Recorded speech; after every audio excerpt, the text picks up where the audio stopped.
Faly miarabantsika tsy rariavindray tratra ty alakamisy maraina fa 7 volana mety misotro an'Andriamanitra isika mbola meny an'izao fotoana manokana azy ao indray fa atsika mandray ny teniny alohan'ny tiratsika ny amofinainan'io dia vavaka isika. Tompoandriamanitra io mbola vempisaoranao izay ny amin'izao fotoana izay omenao anay izao afoazy hatrany famampananay andray ny fahamarinana avy aminao. Dia feo ihany koa nany fisainanay mba tsy atahotra ny amin'ny zava-baovao avy aminao fa andray izany ampitiavana. Koa ihany koa ny izay hitoetra manjakariva ny fanarana anao. Tenena Tompo fa voninkainao anao izay aminaran'i Jesosy. Amen. Lohatenin'ny mofinainantsika androany dia manao hoe ny antony iankofana amin'Andriamanitra. Nalaina amin'ny Exodosy 20:20 manao hoe ary manamasina ny sabatako mba ho famantarana ho amiko sy ho aminareo ka dia ho fantatrareo fa izaho no Jehovah Andriamanitrareo. Amen. Ao amin'ny Apokalipsy 4:20 dia antsoina ny olona iakohaka ny lohana mpamorona ary asehon'ny faminaniana ny tokon'olona anankiray izay mitandrina ny didin'Andriamanitra ho vokatry ny hafatra 3 sosona. Ny iray amin'ireo didy ireo dia manondro mivantana an'Andriamanitra amampamorona azy. Hoy ny ambarany didy 4 manao hoe fa sabatan'i Jehovah Andriamanitra ao ny andro 7 enemana nanaovan'i Jehovah ny lanitra sy ny tany sy ny ranomasina mba amin'izay rehetra ao aminy dia nitsahatra izy tamin'ny andro 7. Izany tain'i Jehovah ny andro sabata sy nanamasinany azy. Ny mahazava-dehibe ny sabata amin'ny mahatsangam-baton'ny famoronana azy dia izy mampatsiaro mandrakariva ny tena antony tokony iankofana amin'Andriamanitra satria mpamorona izy ary isika noforoniny. Noho izany sabata dia tena fototry ny fanompoana an'Andriamanitra mihitsy sady mampianatra an'io fahamarinana lehibe io amin'ny fomba manaitra indrindra izy. Tsy misy fanorenana hafa izay nataon'Andriamanitra manao an'izany.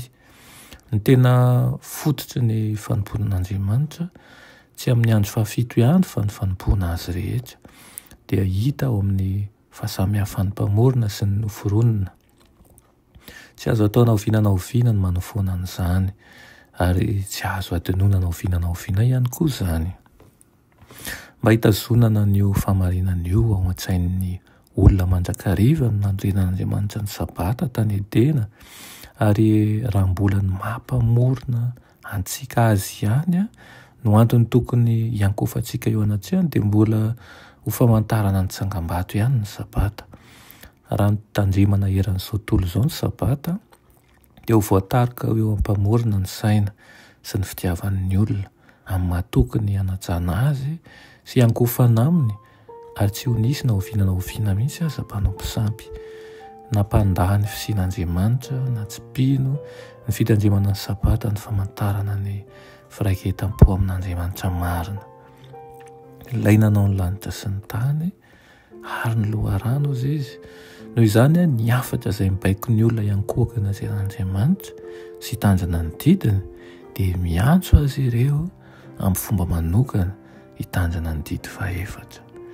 Iriny tokoa isika ao anatin'izany fitandremana izany mba hahafantarantsika tokoa ny maha Jehovah Andriamanitra mpamorona azy. Amen. Dia Tompo Andriamanitra io sotranao izahay ny amin'izany fampatsiahivana izany. Angataka aminao izahay mahasany fanahinao masina izahay ka tsy hanao ambanin-javatra an'izany afatrao izany fa andray izany ampitiavana ary ihany koa hanao dingana vaovao indray ahafahanay mihavana sy mihaona aminao mandrakariva isa-tsabata anaran'i Jesosy. Amen.